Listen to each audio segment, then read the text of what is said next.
Hello everyone! Welcome back. It's me, Dr. JZ.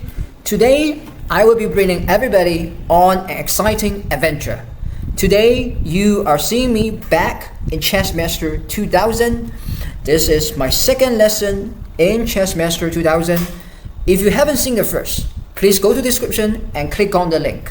That is a video showing how I beat the Sicilian Taimanov. Please go ahead and watch that. Alright, without further ado, let's begin this lesson. Right, today there is a fantastic variation in the two knights defense that I want to show everybody. For those of you who are playing in scholastic tournaments, if you want to score a quick win, a quick checkmate within the first 20 moves, this is the defense for you. Without further ado, I'm going to show everybody the first moves.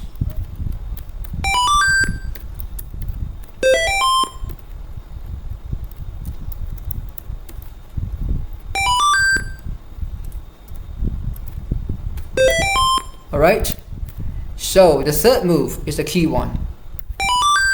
The Italian game is on the board.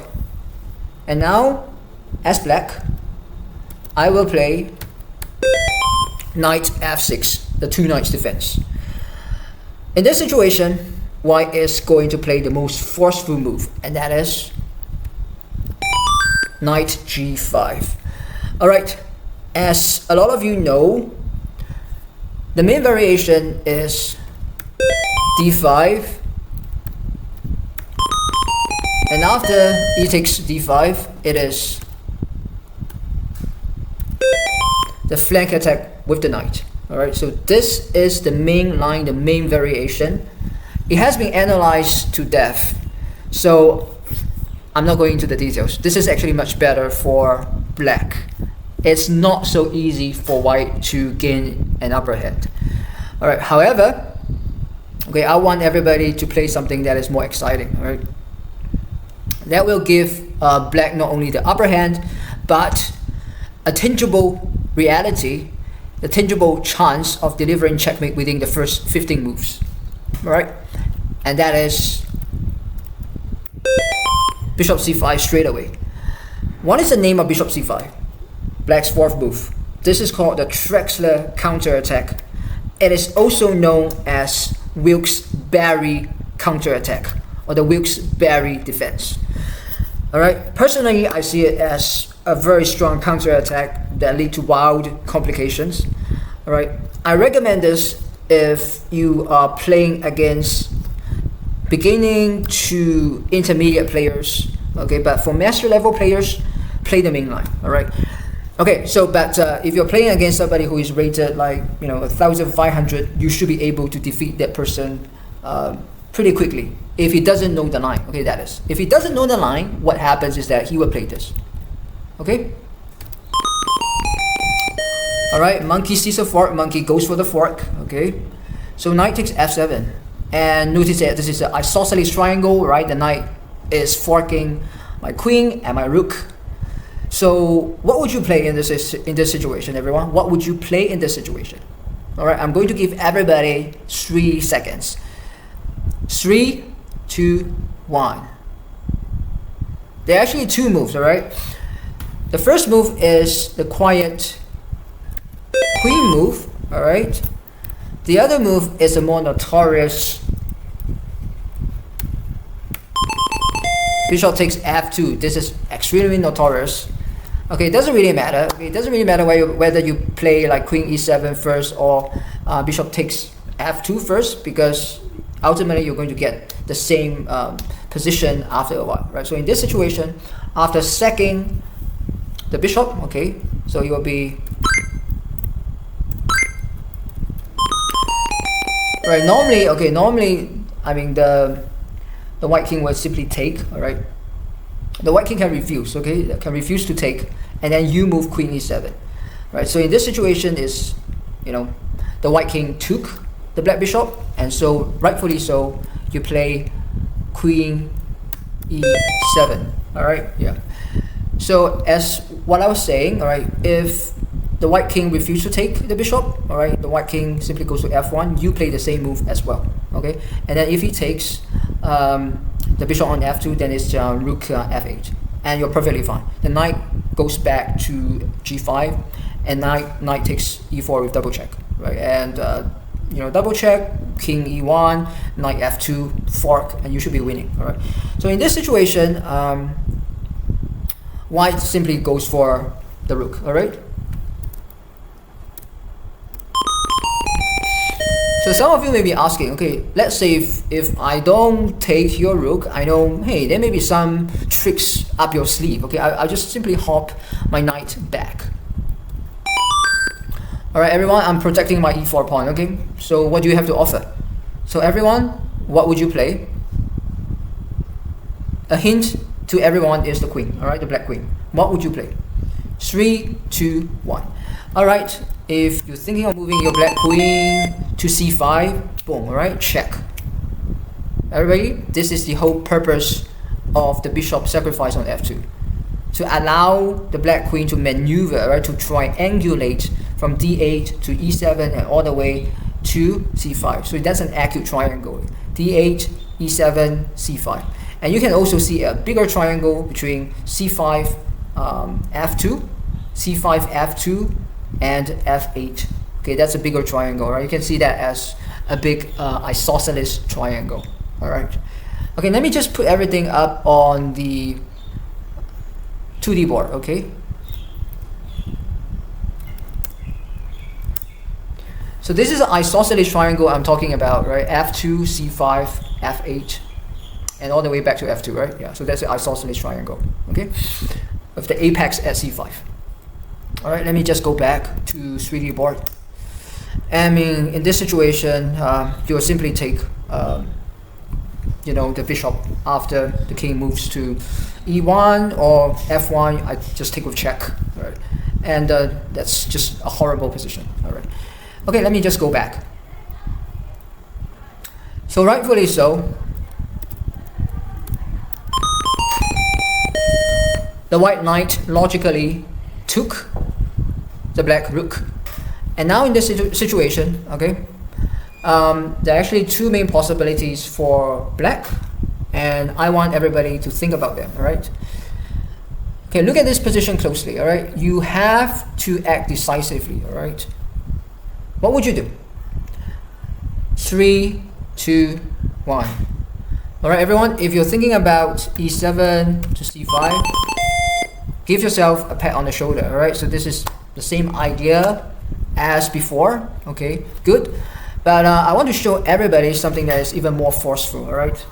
They can really force checkmate. In this situation, you're just simply taking the white bishop for your rook, okay? This is fine. Maybe you can win the e4 pawn, okay? So you basically you gain a pawn and a rook, a pawn and a bishop for your rook, okay? And then you play on the middle game, right? And then there's no way for the white king to castle. But if you play this variation, there will be no opportunity for you to deliver a quick checkmate. All right. So I want to show everybody how to deliver a quick checkmate. All right. Within the next couple of moves. So the move is, all right, taking the pawn with check, with the knight. Fantastic, fantastic check. And then a human player, okay. Ordinarily, the human player would simply move the king to f3 or to e3 to kind of try to take the knight. Okay. Okay. Either way. Okay. Let's see what happens. Okay. If he goes,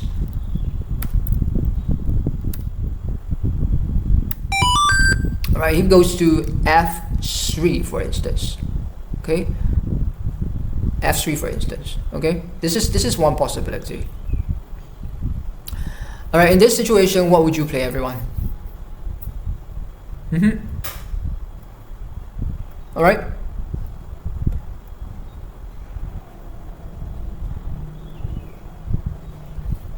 All right. Just to spice things up, okay, I'm going to show everybody what chessmaster would play. All right.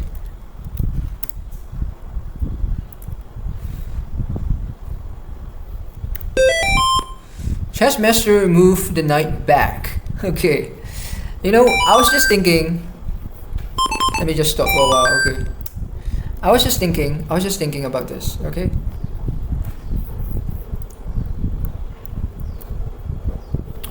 I was just thinking about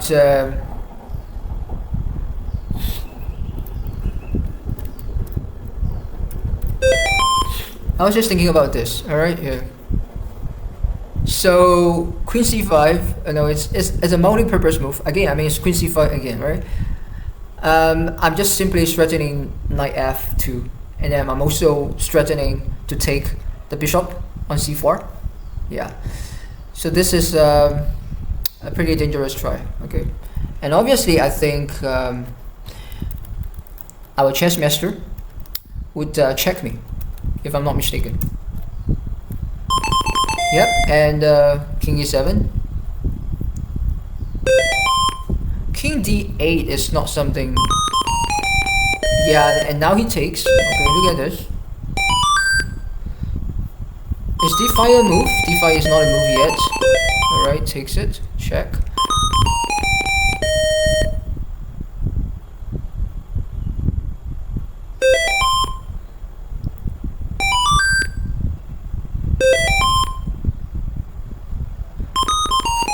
Yeah, otherwise queen h7 check here.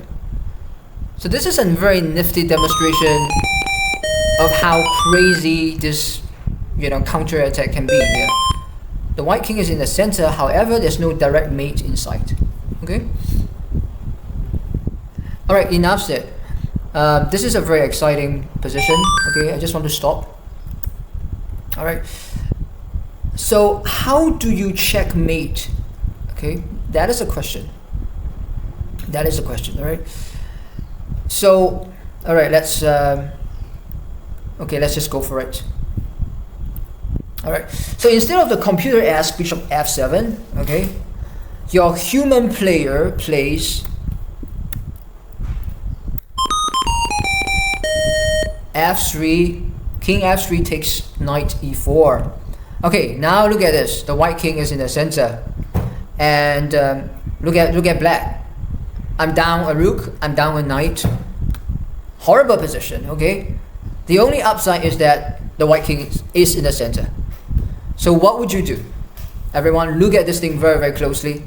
Do you want to take the white bishop, or do you want to take something else? I don't think there's anything that you can take aside from the bishop, but so you need to play a more aggressive move, all right? So two options, queen takes c4, or you play some other move. 3, 2, 1. All right, everyone? If you didn't take the bishop and instead you played d5 exclamation mark, all right? This is a fantastic move, all right? Because not only are you forking the king and the bishop, you are also opening up the white diagonal for your light square bishop. All right, so let's see what happens, okay? After bishop takes, okay, after this, all right. Of course you cannot take the bishop on d5, and you're thinking, okay, so how do I attack? Okay, so what's the big deal? All right, so think for a while, everybody. Giving everybody 3 seconds once more. 3, 2, 1. All right, now if you thought about the queen check again, we just carry on the triangulation. All right, d8 to e7 to c5 to d4, check. And now in this situation, the white king has only one square to go, and that is f3. All right, going back to f3. It came from f3 to take my knight on e4, and now it goes back. And now in this situation, okay, believe it or not, you have forced checkmate within the next 3 moves. Yeah, I think it's pretty much, yeah, the next 3 moves. All right, everyone, can you see it? All right, I made in 3. All right, 3, 2, 1, let's go. Boom. All right, this is the move, bishop g4. Boom. And then again, okay, the white king only has one square to go, and that is g3. Okay, so okay, now this is a mate in 2. Mate in 2, everyone. Check. Okay, in this situation, you don't take the white queen with your bishop, but you do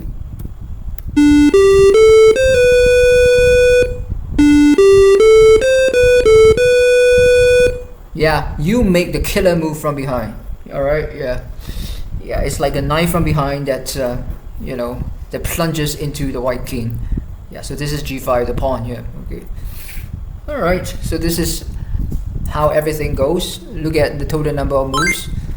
It's just 13 moves. All right, 13 moves is all it takes to checkmate white. If white did not play correctly, white goes greedy, goes right into the center and take your knight. This is what will happen. All right. Okay, everybody, I will just rewind. All right, I will just go back right from the start. All right.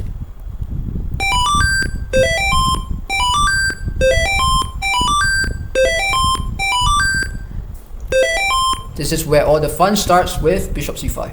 All right. And now you take sacrifice. Yes. And now the queen triangulates.